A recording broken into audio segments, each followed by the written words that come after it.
Fala rapaziada, tudo certo com vocês? Aqui é o professor Leonardo de Sociologia, trabalhando mais uma vez com o Enem 2015 com vocês. Legal? Se preparando, estudando, ficando tranquilo, ficando relaxado, mas sem deixar essa peteca dos estudos cair. É isso aí, pessoal, é isso que vocês precisam. Vocês precisam encontrar um equilíbrio aí no seu processo de preparação entre o empenho, o esforço, a dedicação, mas ao mesmo tempo saber relaxar, saber descansar, saber escutar o corpo e deixar o seu corpo processar essa preparação. Tudo isso para você arrasar no Enem. É isso aí. Moçada, se preparar para o Enem é como uma maratona, é como se preparar para uma grande atividade física. Se vocês conversarem com os grandes atletas profissionais que vivem dos seus corpos, eles vão te dizer claramente que a preparação deles está dividida em treino, em alimentação e descanso. Enganam-se vocês que acham que se preparar bem para uma atividade física, para uma competição atlética, é só treino. Caramba, o teu corpo entra em colapso, ele não aguenta se você não descansar ele e se você não nutrir ele muito bem. É a mesma coisa para vocês. Uma prova em 2 dias, 180 questões, uma redação longa, né, fechando quase 9 horas de prova, tudo isso que vai decidir muita coisa no seu futuro. Cara, você não se prepara para um negócio desse só estudando. Você tem que também encontrar um equilíbrio dos seus estudos com o seu descanso, né? Então aproveita, sabe?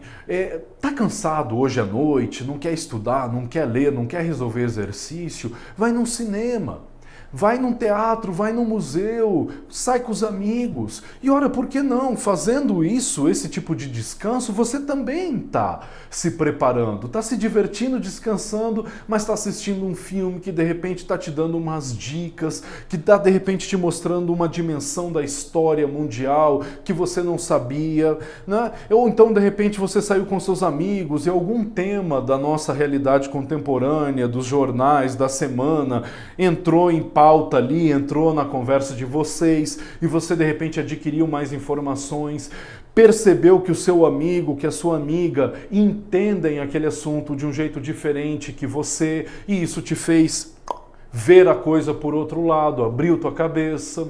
Legal? Então vocês precisam levar assim. Legal? Porque vocês precisam chegar lá na hora da prova com o teu corpo muito bem preparado. Legal? Nenhum corpo vai conseguir ficar 4 horas sentado numa carteira mantendo uma atenção tão completa, tão forte quanto a prova do Enem pede. Então, preparem os seus corpos também, descansando e, por que não? Não se esqueçam das suas atividades físicas. Tão importante quanto sentar, ler e resolver exercícios é, sim, ir para uma academia, fazer uma caminhada na praia, no parque, sabe? E jogar o seu futebol, o seu basquete, o seu vôlei, andar com a sua bicicleta. Faça, mexa o teu corpo, porque senão ele vai se sentir extremamente pesado no dia da prova. Legal? Mais uma dica para vocês aí. E é isso, pessoal. Hoje na aula 6 de Sociologia, a gente vai conversar sobre um tema tão importante para nós, cidadãos, quanto para a prova do Enem. Nós vamos conversar sobre o Estado, sobre a política e sobre a democracia, sobre o poder de um modo geral. Legal? Esse tema que na sociologia é muito estudado pela ciência política, é fundamental para você entender o mundo em que você vive. Afinal de contas, nós somos membros de um Estado. Para você exercer as suas funções de cidadão adequadamente, corretamente, e ao mesmo tempo para você ir bem no Enem. Sabe por que isso, pessoal? Porque você está muito enganado se você acha que o Estado não é um problema seu. O Estado, quer nós queiramos ou não, determina as nossas vidas. É inescapável. Veja só vocês. Você já se viu pensando lá no seu ensino médio, por que eu estou estudando química, por exemplo? Por que eu estou estudando matemática? Ou se não, você que gosta de matemática e química, por que eu estou estudando sociologia, história? Por que eu estou estudando essas matérias que eu não quero estudar? Né? Você pode até entender a importância dessas matérias. Você pode até entender a função desses conhecimentos aí na vida social.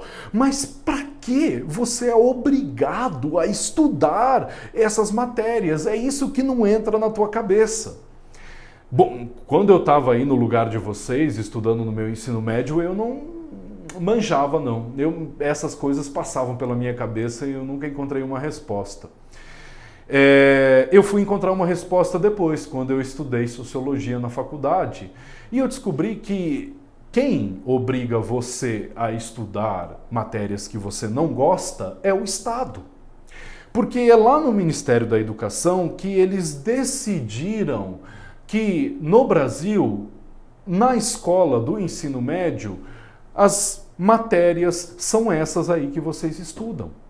Então não é a sua família que te obriga a ir à escola, não é a escola que é chata, não é essa história de eu só vou ser alguém na vida se eu tiver educação. É o Estado que decidiu isso. Então olha só, aí no teu cotidiano, aí nas tuas manhãs, nas tuas noites, o Estado está entrando de um jeito completo em suas vidas e está moldando a sua realidade. Ora, vestibular, Enem, esse curso que é sobre o Enem, é tudo uma decisão do Estado. Então, pessoal, é o seguinte, vocês até podem ser indiferentes à política. O que é isso? Vocês têm o total direito de dizer o seguinte: eu não quero me importar com isso aí.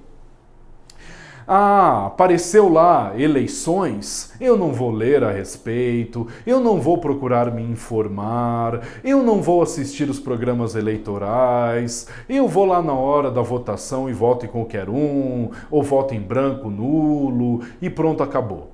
Você tem o total direito de fazer isso.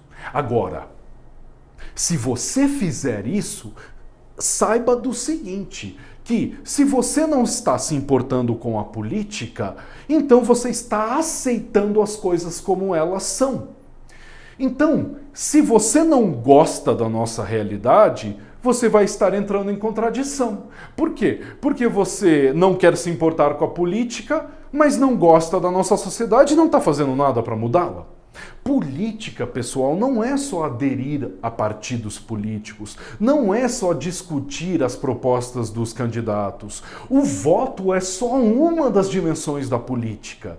Você faz política com as suas famílias, com os seus amigos, você faz política com os seus namorados e namoradas, você faz política aqui e agora com seus professores. Há jogos de negociação e relações de força em todos os âmbitos da nossa vida. Então, não querer discutir, participar ativamente, legal, mas negar que a política está em nossas vidas é um erro, é um grande erro.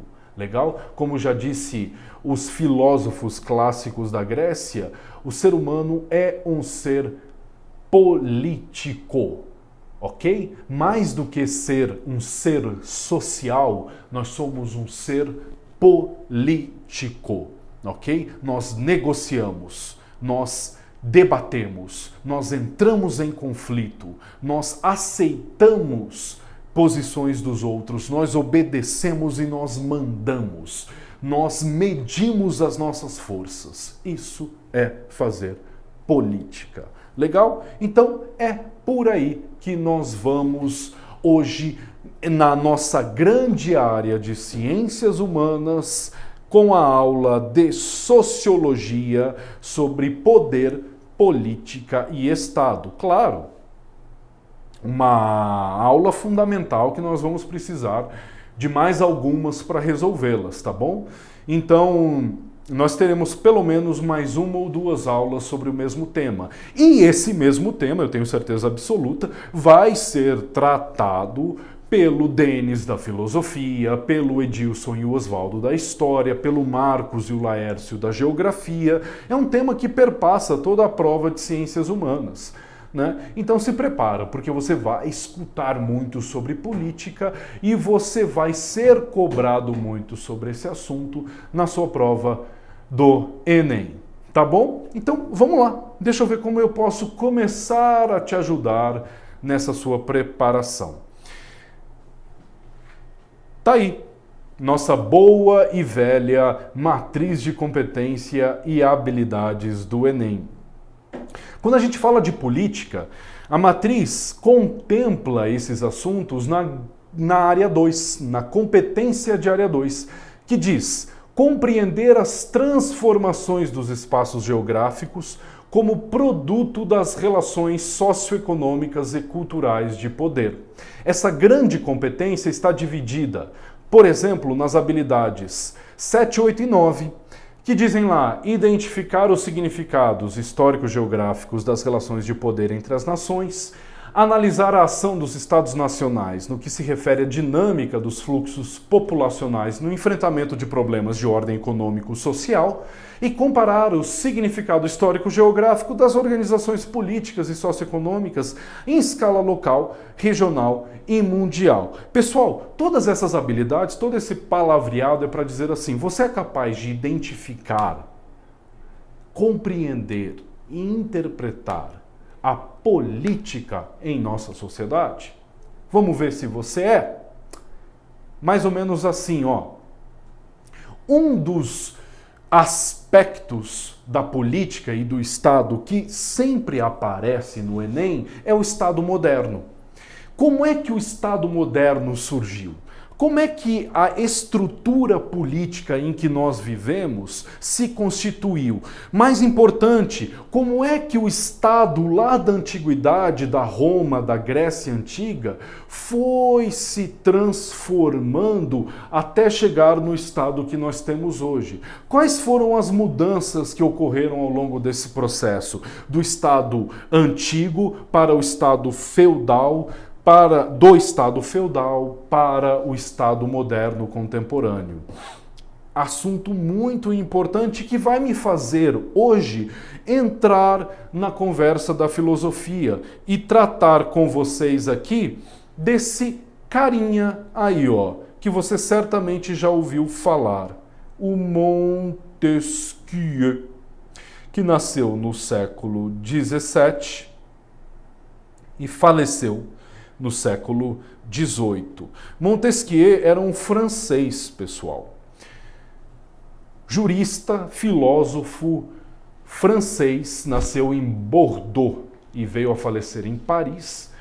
Ele pensou a organização do Estado. No momento em que o feudalismo, a monarquia absolutista na Europa era muito forte, e principalmente na França. Lembrem lá vocês, pessoal, que é na França que vai surgir um cara chamado Henrique XIV que vai dizer a seguinte frase: L'État c'est moi. O Estado sou eu. Esse rei, ele ficou apelidado de Rei Sol. Por quê? Porque ele via a si mesmo e o cargo que ele ocupava, o cargo de rei, como a coisa mais importante do mundo. Todos os poderes estavam concentrados em sua mão e ele se via como o grande centro daquele reino. As suas vontades eram as leis da França. Então, o Montesquieu viveu nessa época.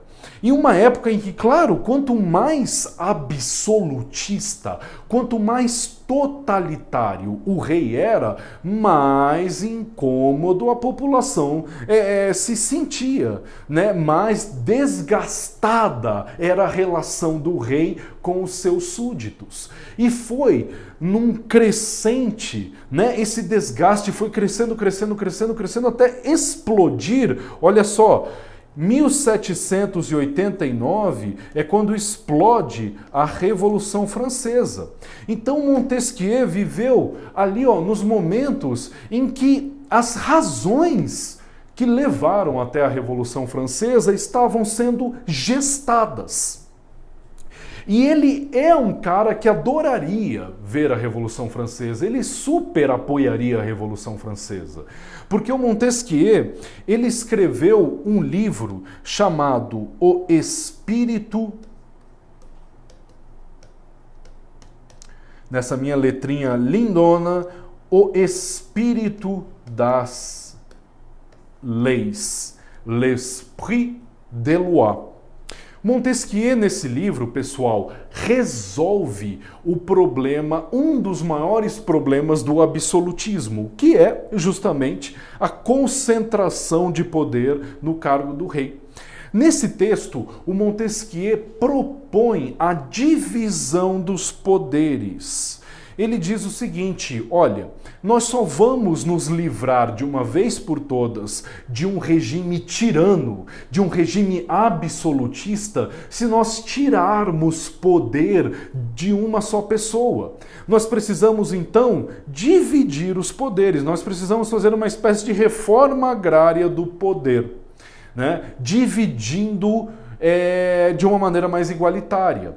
Então ele propôs o seguinte, que o executivo ficasse com a função da execução das leis, né? Ele vai colocar o governo em prática, ele vai fazer o governo andar. Já o legislativo vai criar as leis, vai fazer as leis.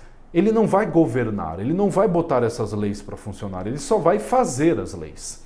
Já o judiciário vai julgar essas leis e vai julgar o governo.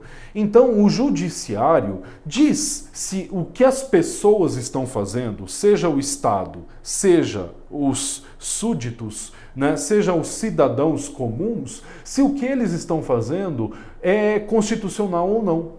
Está de acordo com as leis ou não. Então, eles não vão governar, eles não vão fazer as leis, eles só vão julgar as leis. Então, essa divisão dos poderes, na cabeça do Montesquieu, permitiria um equilíbrio maior dentro do Estado. E nenhum deles poderia crescer acima dos outros, né? No livro do Montesquieu. Por quê? Porque um se contrapõe ao outro. Um controla a força do outro, né? E é isso, pessoal. O Estado moderno está sustentado nessa ideia de divisão dos poderes do Montesquieu.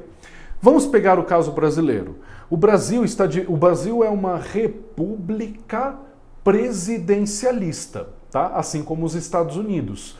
Quase todos os países americanos são repúblicas presidencialistas. Já na Europa, não. Na Europa, a grande maioria dos países são monarquias, mas parlamentaristas. Eles têm um rei e um primeiro-ministro. Aqui, nós só temos um presidente. Alguns países da Europa são repúblicas parlamentaristas, ou seja, eles têm um presidente e um primeiro-ministro. É o caso da França. A França tem um presidente e o primeiro-ministro. A Inglaterra tem uma rainha e um primeiro-ministro, porque é uma monarquia parlamentarista, tá bom? Então, mesmo em monarquias parlamentaristas, como o Estado moderno está dividido? Caso brasileiro, república presidencialista.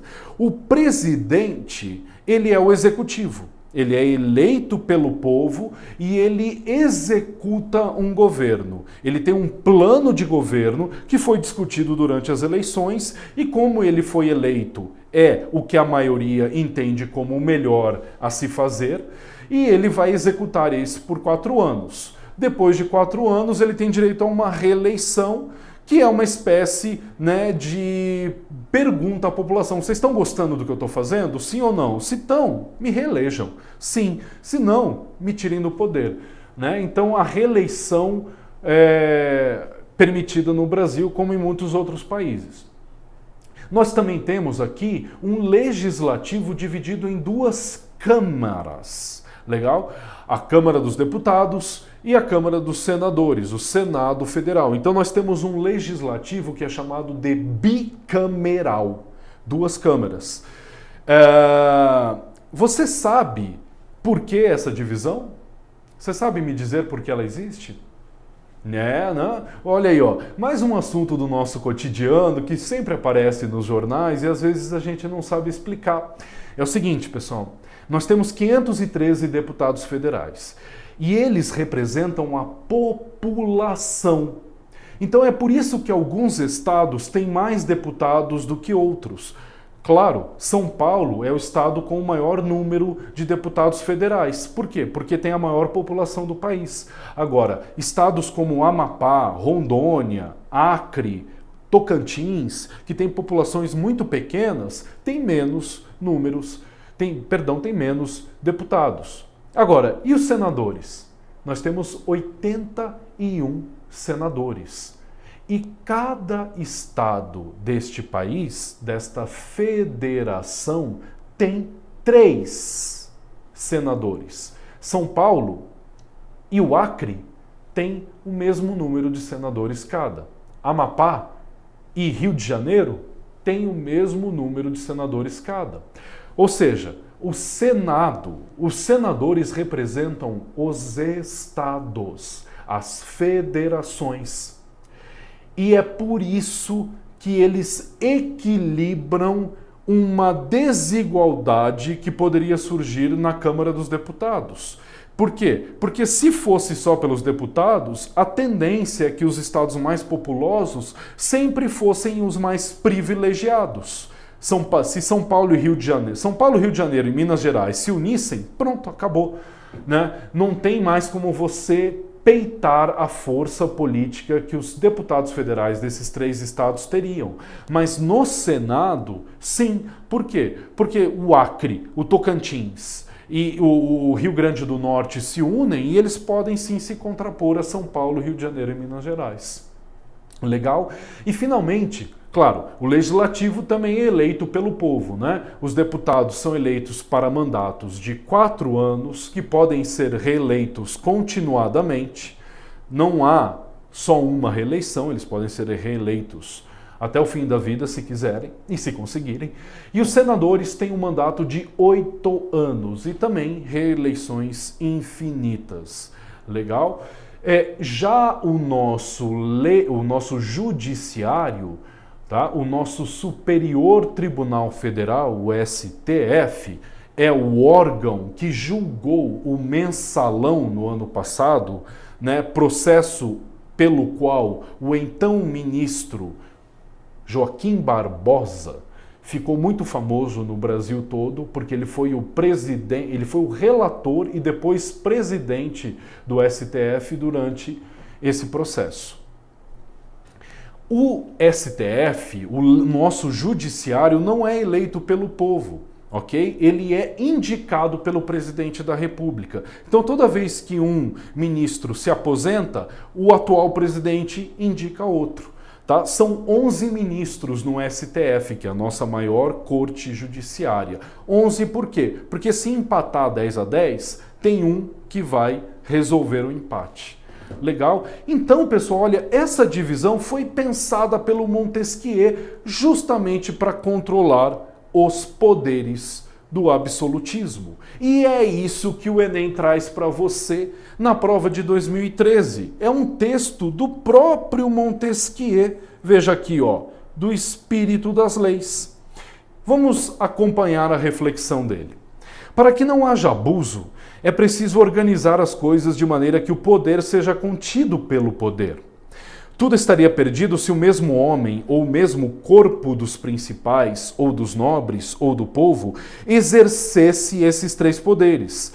o de fazer leis, o de executar as resoluções públicas e o de julgar os crimes ou as divergências dos indivíduos. Assim, criam-se os poderes legislativo, executivo e judiciário, atuando de forma independente para a efetivação da liberdade, sendo que esta não existe se uma mesma pessoa ou grupo exercer os referidos poderes concomitantemente. Então tá aqui o Montesquieu nos dizendo, pessoal, que esses três poderes, além de ser divididos, precisam ser independentes.